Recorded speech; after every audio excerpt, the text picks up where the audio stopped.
Welcome back नाज़रीन। जिनसी ज्यादती के केसेस में दिन ब दिन इजाफा होता जा रहा है। 2019 का एक और दर्दनाक वाकया जिसमें दो कमसिन बहन भाइयों के साथ ज्यादती और कत्ल किया गया था। सफाक मुल्जिम जेल में था और अदालत में केस चल रहा था। अब इस केस का फैसला सामने आया है।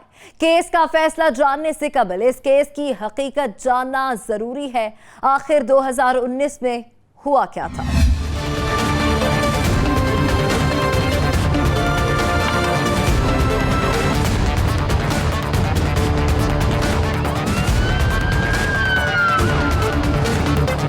हैदराबाद में दो मासूम बच्चे कत्ल हुए थे। मासूम बच्चा तो जख्मी हालत में मिला था। उसने मुल्जिम की निशानदेही की थी। किसी को कुछ इल्म नहीं था।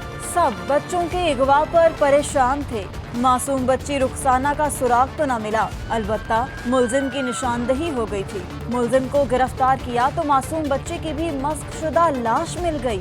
आखिर क्या वजह थी, क्या हुआ था? 2019 को PS GOR की हद से एक बच्चा और बच्ची शाम को लापता हो गए थे। बच्ची का नाम रुखसाना था जिसकी उम्र 8 साल थी। बच्चे का नाम कादिर बख्श था। तो इनके घर वालों ने इन बच्चों की गुमशुदगी की रिपोर्ट इनके वालिद इंतज़ार साहब ने GOR थाने में इनकी गुमशुदगी की रिपोर्ट करवाई। रात को कादिर बख्श नामी बच्चा एयरपोर्ट थाने की हद में एयरपोर्ट पुलिस को वहाँ के SHO मलिक जावेद साहब तैनात थे, उनको ज़ख्मी हालत में मिला, जिसको छुरियों के गहरे ज़ख्म लगे हुए थे। तो उसको बर वक्त उन्होंने हॉस्पिटल पहुँचाया और उसका बयान लिया, जिस पर उसने बताया कि मुझे उस्मान बंगाली उर्फ मुर्गी वाले ने मारा है, छुरियाँ मारकर ज़ख्मी किया है और मेरी बहन रुखसाना उर्फ रुकी उसके पास है, उसे बचाओ। 2 दिन के बाद ज़ख्मों की ताप न लाते हुए वो बच्चा कादिर बख्श फौत हो गया। इसके बाद B सेक्शन की हद से तकरीबन 2.5-3 दिन के बाद जो फौती बच्ची है रुखसाना, उम्र 8 साल, उसकी डेड बॉडी, उसकी लाश बिस्मिल्लाह सिटी के एक मकान से मिली। मकान अंडर कंस्ट्रक्शन था, ज़ेरे तामीर मकान था। नाज़रीन, वक्त गुजरता जा रहा था। वर्षा को परेशानी थी। पुलिस भी अपनी तलाश जारी रखे हुए थी। कोई नहीं जानता था कि हमसाया ही जिनसी दरिंदा बन जाएगा। सफाकियत की इंतहा थी।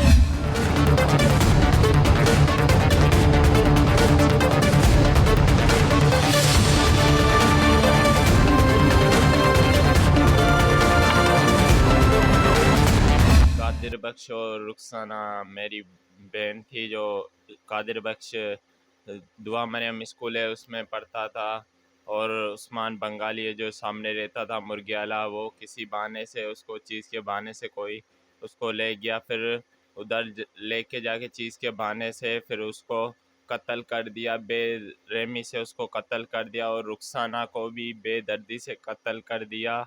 और फिर जाके कादिर बख्श ने कहा मेरी बहन को छोड़ दो, उन्होंने नहीं छोड़ा। फिर भी मैं रुखसाना और कादिर बख्श सयाल के केस में एडवोकेट था। इस केस को ये केस दाखिल हुआ था 8 जुलाई 2019 में, जिसके अंदर उस्मान बंगाली जवाबदार था। इसको पकड़ने के लिए बड़ी कोशिश की गई थी, इसको गिरफ़्तार मैंने करवाया था।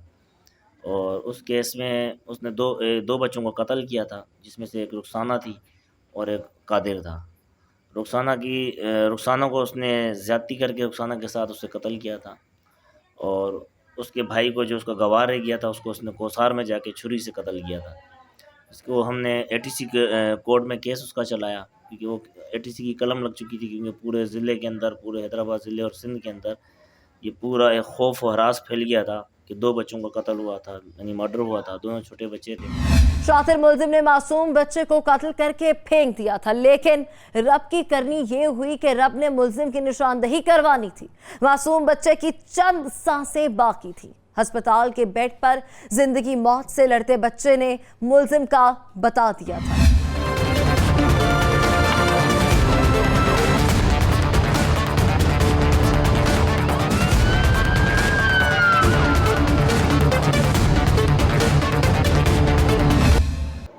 इसकी इसकी तफ्तीश इंस्पेक्टर होने के नाते मुझे मिली। तकरीबन 5 दिन के बाद बच्चों के वालिद इंतज़ार की निशानदेही पे मुल्ज़िम उस्मान बंगाली को हैदर चौक से गिरफ़्तार किया, उसको इंट्रोगेट किया। उसके घर से आलाए कत्ल छुरी हमने उसके घर से बरामद की। छुरी को हमने डीएनए टेस्ट के लिए डीएनए लेबॉर्ट्री जामशोरो भिजवाया, जिसकी रिपोर्ट पॉजिटिव आई कि फौती बच्चों का खून और छुरी पे लगा हुआ खून वो मैच हो रहे थे आपस में। पॉजिटिव रिपोर्ट आई। मुलजिम पुलिस की हिरासत में आ चुका था। मासूम बच्ची जिंदगी की बाजी हार चुकी थी। पुलिस ने मासूम बच्चे की मस्कशुदा लाश बरामद कर ली थी। जहाँ से बच्ची रुखसाना की लाश मिली थी, उस घर के कोने पे सीसीटीवी कैमरे लगे हुए थे, जिसकी रिकॉर्डिंग हासिल की गई, जिसमें वो उस्मान बंगाली के साथ दोनों बच्चे रुखसाना और कादिर बख्श अंदर जाते हुए दिखाई दे रहे हैं। कुछ देर के बाद ये तीनों बाहर निकले। फिर अगली रिकॉर्डिंग में उस्मान बंगाली और रुखसाना फौती बच्ची ये दोनों अंदर जाते हुए नज़र आए। फिर उस रिकॉर्डिंग में तकरीबन आधे घंटे के बाद उस्मान बंगाली अकेला बाहर निकलता हुआ नज़र आया।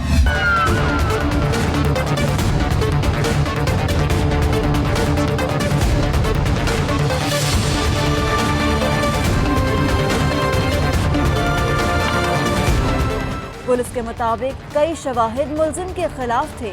सीसीटीवी फुटेज और आला कत्ल सब मुलजिम के खिलाफ सबूत थे, जिसको अदालत में पेश किया गया था। आज मुलजिम को सजा सुनाई जा चुकी है।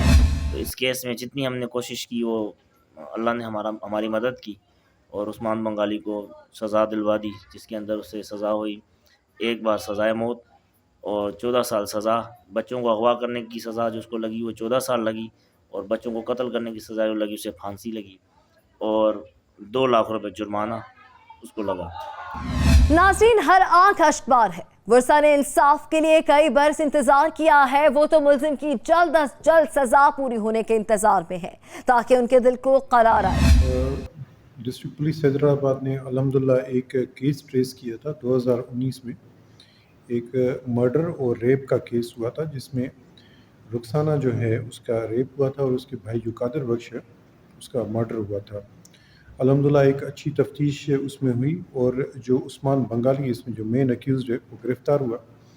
और उसके बाद जो प्रोसिक्यूशन हुई है, जो तफ्तीश का जो नतीजा कोर्ट में निकला है, वो भी माशाल्लाह बड़ा अच्छे तरीके से उनको केस को फॉलो किया गया, जिसके नतीजे में उस्मान बंगाली को कोर्ट की तरफ से जो सज़ा दिलाई गई। और ये उम्मीद करते हैं कि ऐसे ही केसेस अगर अच्छे तरीके से बनाए जाएं तो कोर्ट्स भी ज़ाहिर है उसको सज़ा देने के लिए बैठी हैं।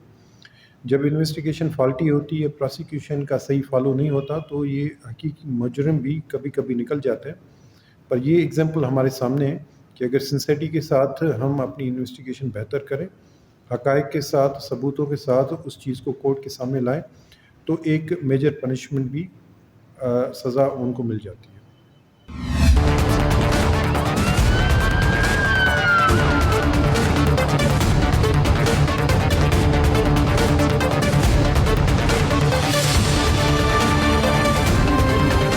सफ़ाक मुलजिम को सजा सुनाई जा चुकी है। बुरसा के मुताबिक मुलजिम को सजाए मौत दी जानी है, लेकिन बुरसा का मुतालबा है कि ऐसे जिनसी भेड़िए को सरेआम सजाए मौत दी जाए, ताकि बुरसा को करार आ सके। केस चलाता रहा और हमारी अपील है इसको। फिर कल हमारा फैसला हुआ था, जज ने सज़ा सुनाई इसको 14 साल कैद, और 14 साल के बाद इसको फांसी आएगी।